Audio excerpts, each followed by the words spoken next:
Hello friends, authentic Indian cooking നിങ്ങളെല്ലാവരും സ്വാഗതം. അപ്പോൾ ഇന്ന് ഞാൻ റംസാൻ സ്പെഷ്യൽ എഗ് പക്കോടയുടെ വീഡിയോ ആയിട്ടാണ് വന്നിരിക്കുന്നത്. നല്ല അടിപൊളി നല്ല സ്പൈസി പക്കോട നമുക്ക് അകത്തും നമ്മൾ നല്ലതായിട്ട് ഫില്ലിങ് വെക്കുന്നുണ്ട്. അപ്പോൾ നിങ്ങൾ തീർച്ചയായിട്ടും ട്രൈ ചെയ്ത് നോക്കും. അപ്പോൾ ഏറ്റവും ആദ്യം ഞാനാണ് ഒരു 3 ഉരുളക്കിഴങ്ങ് പുഴുങ്ങി മാഷ് ചെയ്ത് എടുത്തിട്ടുണ്ട്. അതിനുശേഷം നമുക്ക് അത് കുറച്ച് മസാല ആഡ് ചെയ്ത് കൊടുക്കാം. മഞ്ഞൾപ്പൊടി, മുളക് പൊടി, മല്ലിപ്പൊടി, പിന്നെ ഗരം മസാല, കുരുമുളക് പൊടി, ചാട്ട് മസാല, ഇത്രയും സാധനം ഇട്ട് കൊടുത്തിട്ടുണ്ട്. അപ്പോൾ ഇത് നമുക്ക് നോക്കിയിട്ട് നമ്മുടെ ടേസ്റ്റ് അനുസരിച്ച് വേണേ ആഡ് ചെയ്ത് കൊടുക്കാനായിട്ട്. ഇനി നമുക്കാണെങ്കിൽ ഒരു ചോപ്പറിനകത്ത് ഞാൻ ഒരു സവാള, 5-6 പച്ചമുളക്, വെളുത്തുള്ളി, ഇഞ്ചി ഇത്രയും കൂടി ഞാനാണെങ്കിൽ ചോപ്പ് ചെയ്ത് എടുത്തിട്ടുണ്ട്. അപ്പോൾ നന്നായിട്ട് പൊടിയായിട്ട് അരിഞ്ഞ് വേണം എടുക്കാനായിട്ട്.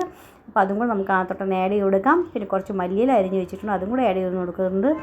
നമുക്കാണെങ്കിൽ ഇത് ചാട്ട് മസാല ഇപ്പോഴാണ് ഇട്ട് കൊടുക്കുന്നത്. അപ്പോൾ ചാട്ട് മസാല ഇട്ട് കൊടുത്തിട്ട് നന്നായിട്ട് നമുക്ക് ഒന്ന് മിക്സ് ആക്കി വെക്കാം. അപ്പോൾ നമ്മുടെ സ്റ്റഫിങ് നമുക്ക് റെഡി ആയിട്ടുണ്ട്. പിന്നെ 5 മുട്ടയും പുഴുങ്ങി അതും നടുക്കേന്ന് കീറി 2ആയിട്ടാക്കി വെച്ചിട്ടുണ്ട് കേട്ടോ. ഒരു മുട്ടയുടെ 2 കഷ്ണമാക്കി നമുക്ക് മാറ്റി വയ്ക്കണം. അപ്പോൾ ഇതെല്ലാം നമുക്ക് റെഡി ആയിട്ടുണ്ട്. ഇനി നമുക്ക് എങ്ങനെയാണ് ഉണ്ടാക്കുന്നത് നോക്കാം. അപ്പോൾ ഒരു ബൗളിനകത്ത് നമുക്കാണെങ്കിൽ 250 ml കപ്പിനാണെങ്കിൽ 1 കപ്പ് കടലമാവ് എടുത്തിട്ടുണ്ട്. അതിനകത്ത് നമുക്കാണെങ്കിൽ മഞ്ഞൾപ്പൊടി, 1 ടീസ്പൂൺ അരിമോദം, 1 ടീസ്പൂൺ ഉപ്പും ഇട്ടിട്ട് കുറച്ച് വെള്ളം ഒഴിച്ച് ഒരു മീഡിയം തിക്ക് ബാറ്റർ നമുക്ക് റെഡിയാക്കി എടുക്കാം.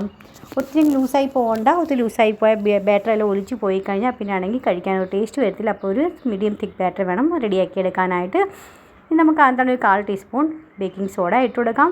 1 ടേബിൾ സ്പൂൺ നമുക്ക് വെള്ളം കൂടെ ഒഴിച്ച് കൊടുക്കാം.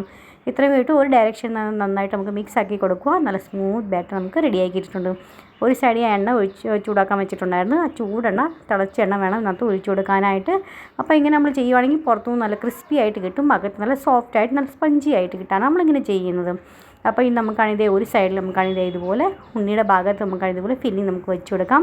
നിങ്ങൾക്ക് ഫുള്ളായിട്ട് കവർ ചെയ്യണമെങ്കിൽ അങ്ങനെയും കവർ ചെയ്യാം കേട്ടോ. പക്ഷേ ഒത്തിരി സ്റ്റഫിങ് ആയാലും കഴിക്കാൻ ഒരു ടേസ്റ്റ് വരത്തില്ല, മുട്ടയുടെ ടേസ്റ്റ് അങ്ങനെ എടുത്തറിയിക്കത്തില്ല. അതുകൊണ്ട് ഞാനിങ്ങനെ ഒരു ഭാഗമായിട്ട് മാത്രം വെച്ച് കൊടുത്തേക്കുന്നത്. പിന്നെ ഒരു മുട്ടയുടെ നല്ലൊരു ഷേപ്പ് കൊടുക്കണേ. ഇനി നമുക്കാണെങ്കിൽ ബാറ്ററിനത് ഡിപ്പ് ചെയ്യാം. ചൂടായി കിടക്കുന്ന എണ്ണയിലോട്ട് ഇട്ട് കൊടുക്കാം. നമുക്ക് തിരിച്ചും മറിച്ചിട്ട് നന്നായിട്ടൊന്ന് ഫ്രൈ ചെയ്തെടുക്കണം. ഇത് നമുക്കാണെങ്കിൽ ലാസ്റ്റ് എടുക്കാൻ സമയമാവത്തില്ല. അപ്പോൾ നമുക്ക് 1 മിനിറ്റത്തേക്ക് നമുക്കാണെങ്കിൽ ഹൈ ഫ്ലെയിമിൽ വെച്ചിട്ട് ഒന്ന് ഫ്രൈ ചെയ്തെടുക്കണം. അപ്പോൾ അങ്ങനെ നമ്മൾ ചെയ്യുവാണെങ്കിൽ ഇതിനകത്ത് ഇത്രയും എക്സ്ട്രാ ഓയിൽ ഉണ്ടെന്ന് വെച്ചാൽ അതെല്ലാം പുറത്തിറങ്ങി വരും. അതിന് വേണ്ടി നമ്മൾ അങ്ങനെ ചെയ്യുന്നത്. അപ്പോൾ ഒരു സൈഡ് ആയി കഴിയുമ്പോൾ ഇതുപോലെ മേളിൽ കുഴിച്ച് കുറച്ച് എണ്ണ ഇതുപോലെ ഒന്ന് ഒഴിച്ച് കൊടുക്കുക. ഇനി നമുക്ക് മറിച്ചിട്ട് വേറെ സൈഡും കൂടെ നമുക്കൊന്ന് നന്നായിട്ടൊന്ന് ഫ്രൈ ചെയ്തെടുക്കാം. ഒത്തിരി സമയമൊന്നും പിടിക്കത്തില്ല കേട്ടോ, പെട്ടെന്ന് തന്നെ ആയി കിട്ടും. അകത്തൊന്നും വേവാനൊന്നും ഇല്ലല്ലോ, എല്ലാം വെന്ത് തന്നെയില്ല അകത്തിരിക്കുന്നത്. മേളത്തെ ഈ മാവ് മാത്രം വെന്ത് കിട്ടിയാൽ മതി. അപ്പോൾ ഇതുപോലെ നിങ്ങൾ ട്രൈ ചെയ്ത് നോക്കണം. ഗ്രീൻ ചട്നി അല്ലെങ്കിൽ ടൊമാറ്റോ കെച്ചപ്പിൻ്റെ കൂടെ ആണെങ്കിൽ എൻജോയ് ചെയ്യാൻ പറ്റി നിങ്ങൾ. അപ്പോൾ അങ്ങനെ നമ്മുടെ എഗ് പക്കോട റെഡി ആയിട്ടുണ്ട് സെർവ് ചെയ്യാനായിട്ട്. നിങ്ങൾ തീർച്ചയായിട്ടും ട്രൈ ചെയ്ത് നോക്കണം. ട്രൈ ചെയ്ത് നിങ്ങൾക്ക് ഇഷ്ടപ്പെടുന്നുണ്ടെങ്കിൽ ലൈക്ക് ചെയ്യാനും ഷെയർ ചെയ്യാനും സബ്സ്ക്രൈബ് ചെയ്യാനും മറന്നുപോലെ. നാളെ എന്തൊക്കെയാണ് വീഡിയോസ് കാണാൻ താല്പര്യം തീർച്ചയായിട്ടും അറിയിക്കുക. നെക്സ്റ്റ് ഒരു വീഡിയോ ആയിട്ട് വീണ്ടും കാണാം. Bye friend, thanks for watching and take care.